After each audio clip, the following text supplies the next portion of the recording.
All right, here we are. I'm Steve Fogle. I'm with Al. Pronounce your last name properly. Beltran? Beltran. Beltran. What's You your could say background? Beltran. Is it Cuban? Is it My mom's from Venezuela. My father's from Colombia. Father's from Colombia. Were you born and raised in Miami? Orlando. Orlando. Yep. I was born there. We were born in Orlando. Yeah, So you're a born there. native. I'm Floridian 100%. That's rare. Yeah. Especially, you know what's even more rare? Being from Orlando. And, you know, I was in school. Everybody's like, you're from here? Like, yeah. Yeah. Yeah, Orlando. Yeah, what are you going to Nobody's from Orlando. Well, No. all my friends, I guess. You know, a Right, lot you of go them. to Orlando and then you leave 2 weeks later with a lot less money. Yeah. That's what Orlando is. I heard that. Yeah. So, you born and raised in Orlando. How long did you live there? Till I was 20, yeah, I don't even remember, 22, Wow. 24, So 22. something like that. And then I came here. Wow. So you came to Fort Pierce right after that? Yeah, well, I packed up my car. I used to like to go to the beach all the time, and Right. I was between jobs and between relationships and, you know, just finding myself. So I packed up my car and I came to the Treasure Coast. How much later after that was it that you kind of hooked up with Sailfish? It was a good while, man. I had a lot of people know me before Sailfish. So I was here for a while. Then I left back to Central Florida. Right. Then I came back here. When I came back here, I got a job as a cook. Howard, thanks for hiring me. at Thanks, Hurricane Howard. Grill. Yeah. Oh, And, really? Yeah, so I came back. I was like, man, I got to get back into the scene, you know, meet some people. So I came back as a cook. Right. Then I said, okay, I'll do anything. Just give me an opportunity for the front of house because that's what I know I'm good at. So I moved up, then became manager, and then, you know, that's when I got into the craft beer scene. You know, that's when I really started to love it. Right. So you came here, you started doing that, and then when did you start? Were you doing any of that in Orlando? Nope. Do you have any interest in Orlando? I was bartending. Bartending. You know? So you're I knew kind a of in little it. bit. You knew a little But, bit. Then I got really big into the brewing scene, and then Nick, he's one of the owners. He would come in and kind of, you know, talk to us about it and tell us what he was doing, and I thought it was a pretty cool thing. Right. Then me and my girl split, and I moved to Fort Pierce. So I was like, all right, let me go check it out. So it was kind of a hangout Right. for a couple days, and then Kevin, the brewer, he was there one night when he first moved there. So he was like, hey, man, I'm brewing tomorrow. I was like, all right, well, can I come in? Right, check it out. Man, so I brewed with him, and then within about a week, I went to Hurricanes. I was like, hey, I'm going to give my 3 months notice. I'm going to quit and become a brewer. And they were like, you're crazy. What do you mean? Well, because And then I back did then it really wasn't that big of a deal. Yeah. But I just loved it so much. I learned everything about the history of it, how to sell it, how to taste it, how to drink it, Right. glassware, styles, all that cool stuff, but I Right. didn't know how to make it. So I had an opportunity to learn, so I was like, man, let's do it. And so you weren't really on staff. You just kind of were. Yeah, I started as an apprentice. I came, okay. So I was just doing it for free for a long time. Oh. Then, just... And still bartending, working at other places and stuff like that. Still over there at Hurricanes, and then it just got to the point to where I was able to.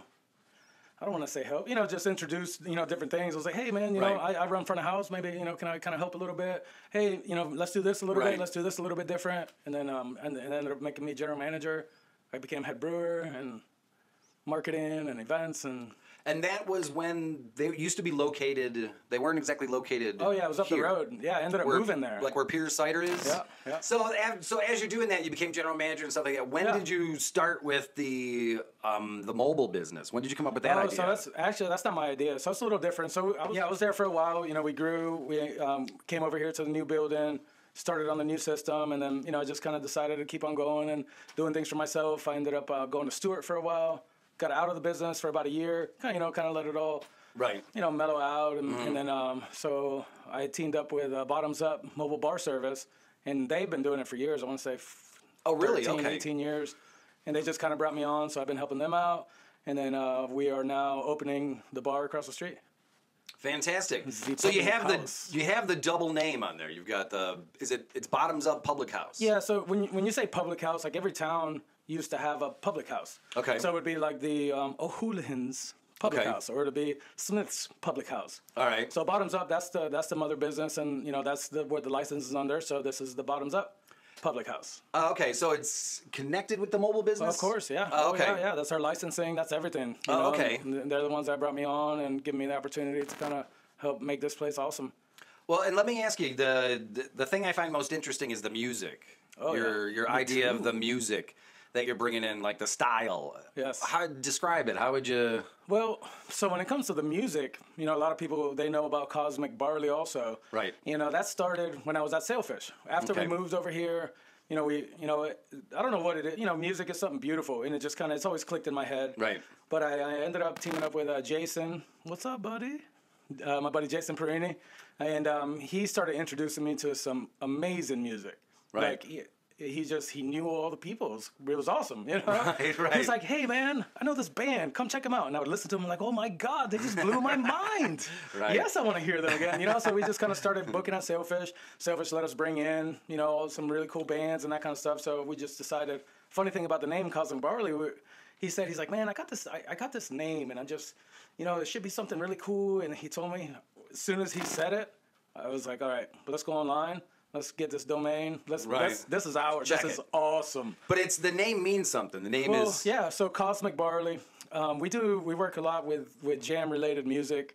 When I say jam, it covers a lot. Right. But more than one of the things about, and it's funny, what is jam music, jam bands? What are jam bands? Really, Right. It's bands that play how they feel. And I think when you play how you feel at the moment, there's nothing like it.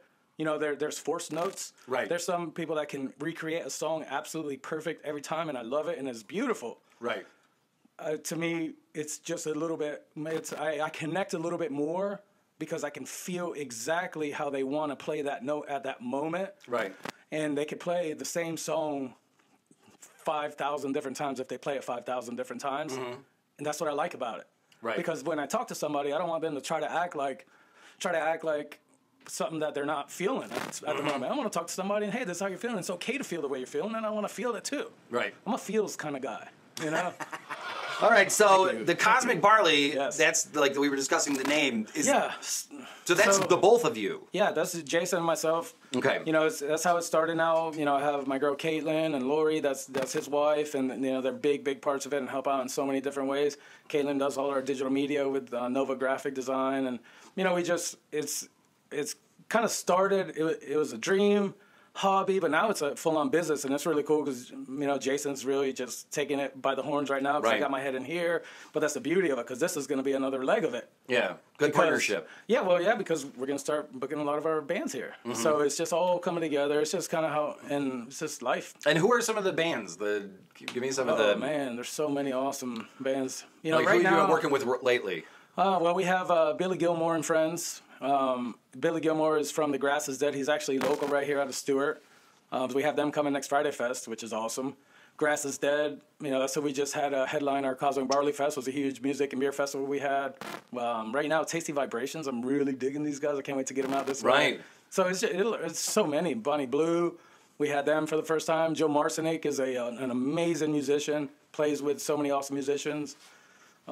Heavy Pets, I can go on. Unlimited Devotion. Antelope is a fish tribute band that they just killed it last night down in Boca.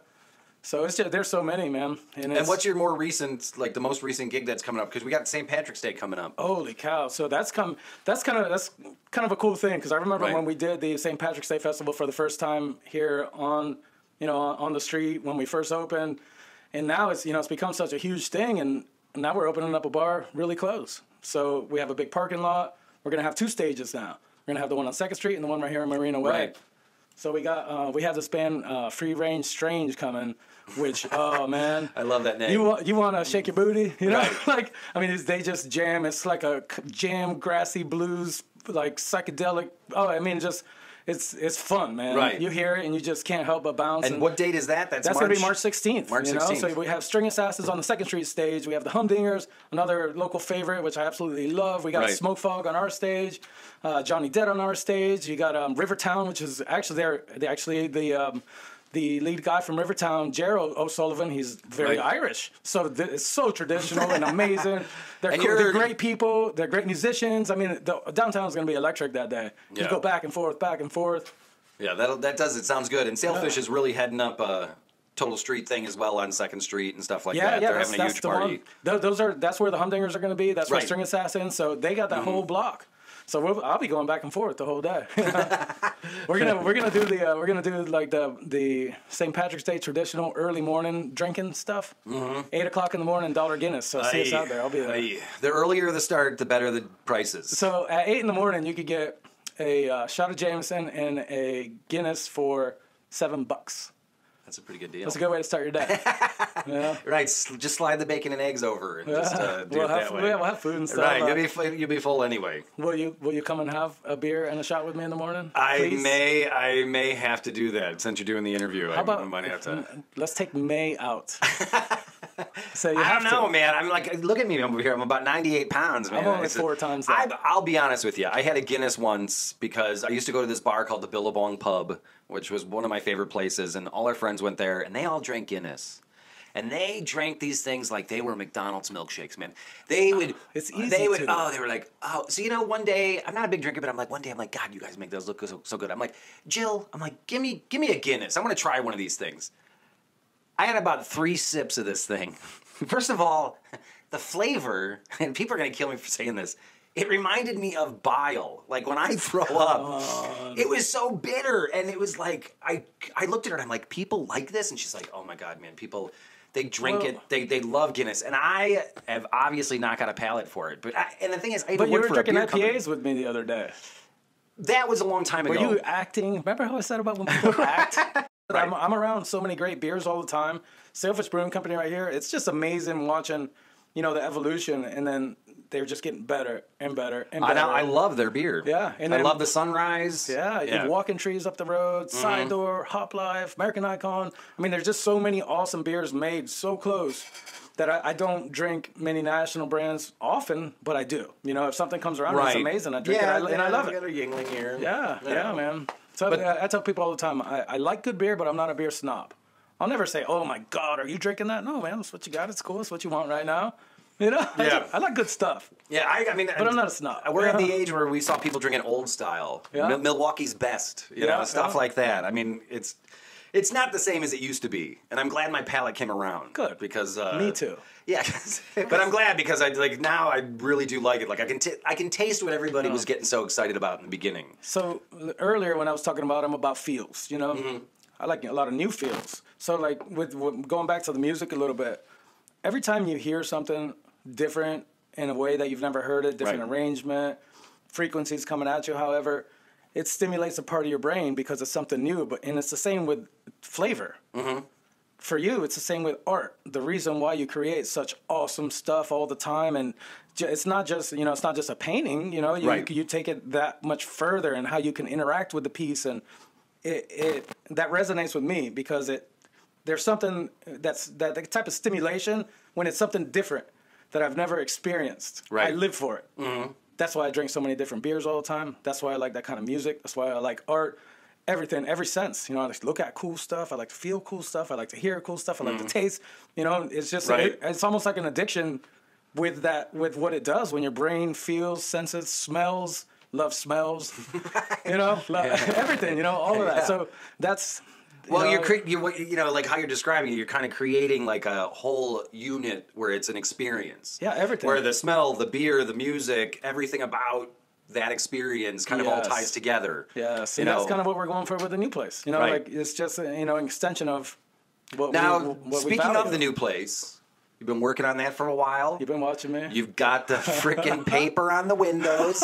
You're pissing a lot of people off because we're all like, what the fuck is going on in there? I tell people all the time, I go, there's a bar going in there. Like, really? I told the lady the other day it's going to be a funeral home.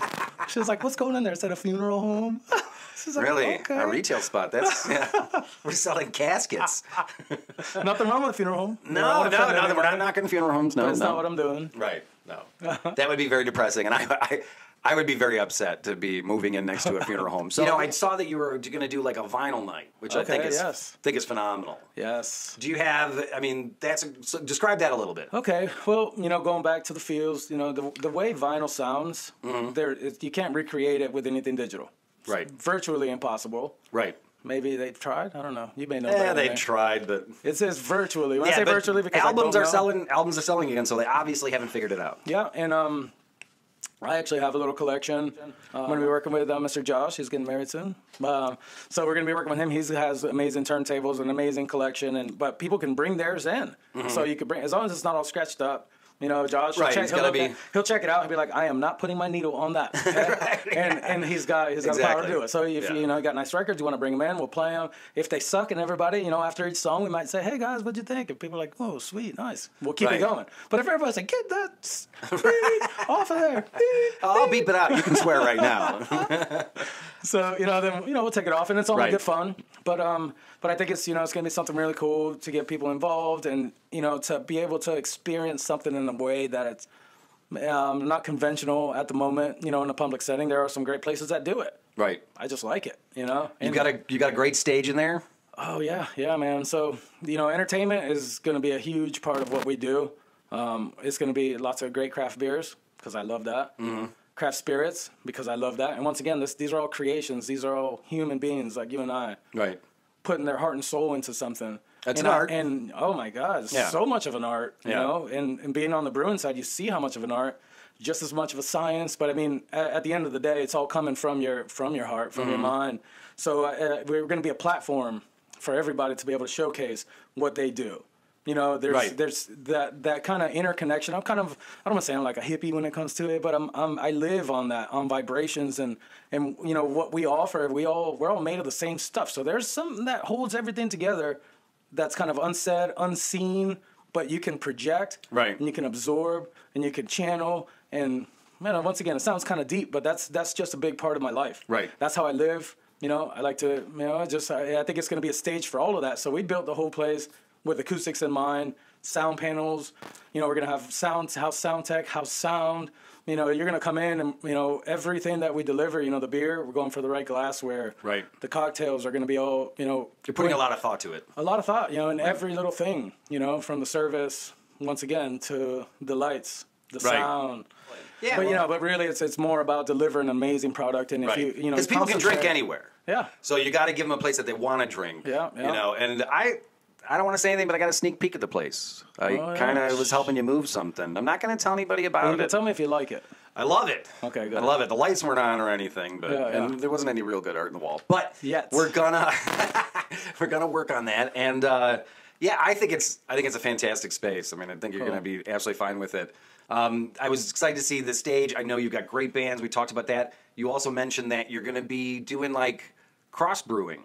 Oh yeah. It was such a big part of my life for so long, and it stimulated me, and I'm missing it. Obviously I miss it. I took a whole year off, no particular reason, right? But more than anything, to just kind of find my brain again, find the center, see what I love, see what I miss. One of the things that I would like to do, and kind of part of my life that I see come in, and not just for personal satisfaction, but I think it's going to be great for the area. But I want to get into, it's not quite gypsy brewing. Some people call it that. Once again, I may be right, may be wrong. I just want to be able to go and brew with a lot of the local breweries. My first year, I want to go with Sailfish. I talked to them about doing a little collaboration. Mm-hmm. We'll come up with the recipe, and if there's any types of herbs or fruits or any treatment, and then walking tree, side door, and once we brew them, the goal we're going to sell them at our place. Mm-hmm. So these are going to be one-of-a-kind beers you're not going to be able to get anywhere.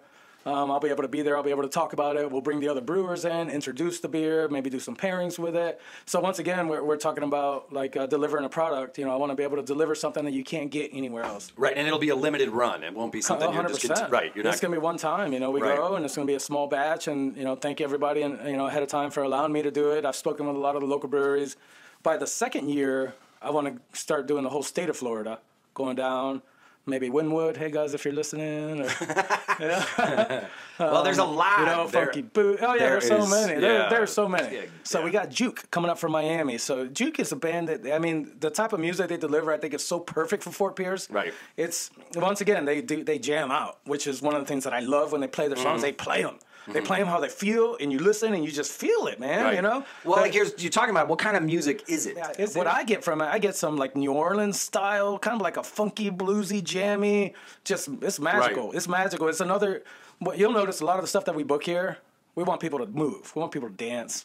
You know, Right. and if they make me want to wiggle, Right. you know, like Guavatron's another awesome band from down south, and I love the name. man, but it's one of those things. And once again, I don't know if it's just me. There's just certain things that make you want to move. Right. And if it does it to me, Yeah. we're gonna be trying it here. And I think if it makes me want to move, Right. I'm a big guy, you know. Yeah. Yeah. If it makes me want to move, I think it'll make other people want to move. And when you're moving and drinking and listening and Yeah. you know, smelling and looking and I think that's what it's about, man. Life is tough. Life ain't easy. No. But That's why there's bars. If I could bring joy, man, and I found this maybe about 2 years ago, man. I woke up. I was like, man, what is it that I love, that I want to do? It's happening, and everybody's on that right vibration. Hopefully it keeps going. Yes. Well, rock and roll. Well, it was great talking to you, Al. Sorry I talked too much. No, I think we got everything covered. I mean, everything I've written down here. So this is the first time we're doing a podcast here. Welcome to the Whirled Podcast. Oh. Thank you. Yes. And it was good talking to you, and maybe we'll do this again in a few months to keep people posted as to what's going on. Okay. All right? Hey, thanks, man. Sounds good. No problem. It was good talking to you.